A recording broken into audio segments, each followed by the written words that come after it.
Assalamualaikum warahmatullahi wabarakatuh. Selamat pagi anak-anak kelas 4. Hari ini kita akan melanjutkan pembelajaran kita, yaitu tema 1, subtema 2, pembelajaran 5 dan 6. Jangan lupa untuk menyiapkan buku cetak tematiknya. Materi pertama yang akan kita pelajari yaitu SBDP. Masih ingat tari Bungong Jempa? Di subtema 1, kalian telah mempelajari gerak dasar tari Bungong Jempa.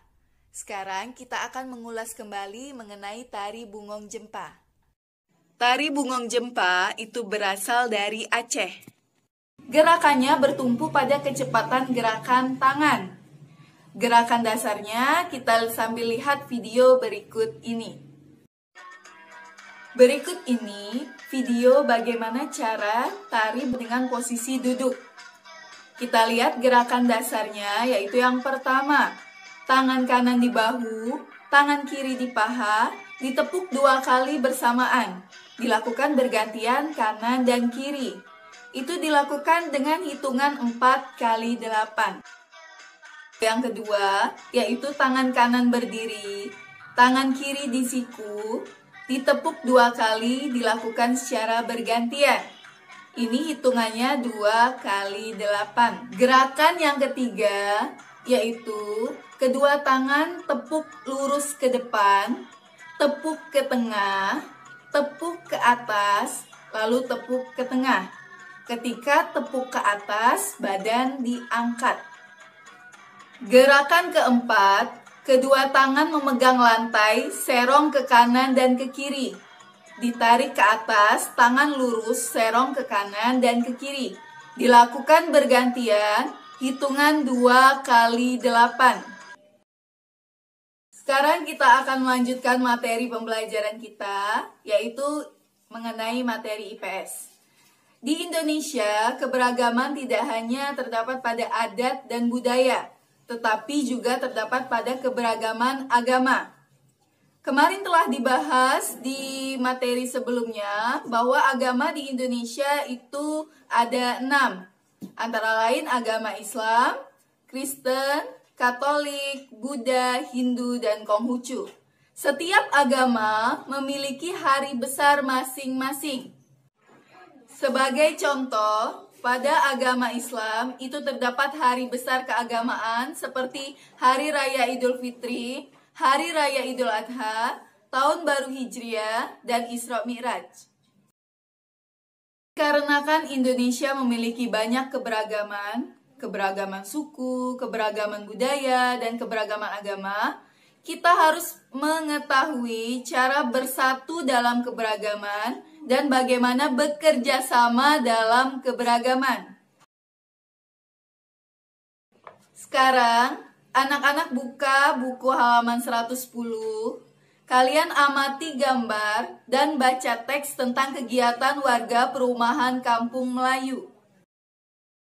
Setelah kita membaca teks di halaman 110, kita dapat menjawab pertanyaan di halaman 111.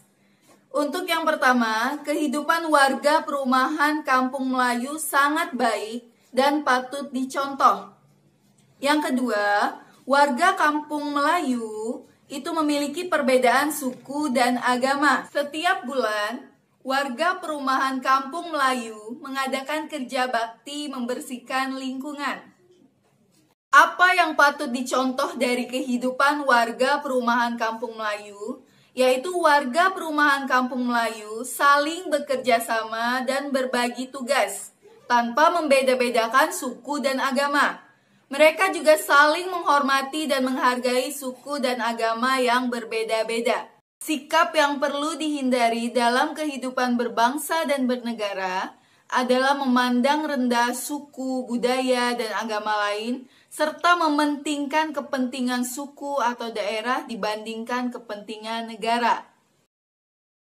Dari teks bekerja sama dalam perbedaan, kita dapat mengetahui manfaat kerjasama dalam keberagaman. Yang pertama yaitu meringankan pekerjaan. Yang kedua yaitu menyatukan perbedaan dalam keragaman. Yang ketiga memiliki rasa persaudaraan yang tinggi. Yang keempat terciptanya kerukunan. Yang kelima yaitu saling mendukung dalam perbedaan. Kita akan melanjutkan pembelajaran bahasa Indonesia. Sebelumnya telah mempelajari gagasan pokok dan gagasan pendukung. Hari ini kita akan mempelajari bagaimana cara membuat ringkasan. Cara membuat ringkasan ada 4. Yang pertama yaitu kita membaca naskah asli.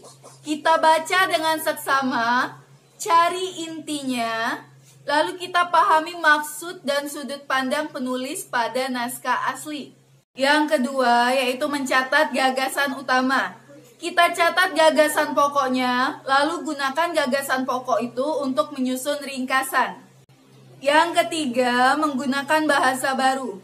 Kita sesuaikan urutan isi ringkasan, lalu gunakan bahasa baru atau kalimat baru dalam ringkasan. Yang keempat, menggunakan ketentuan tambahan.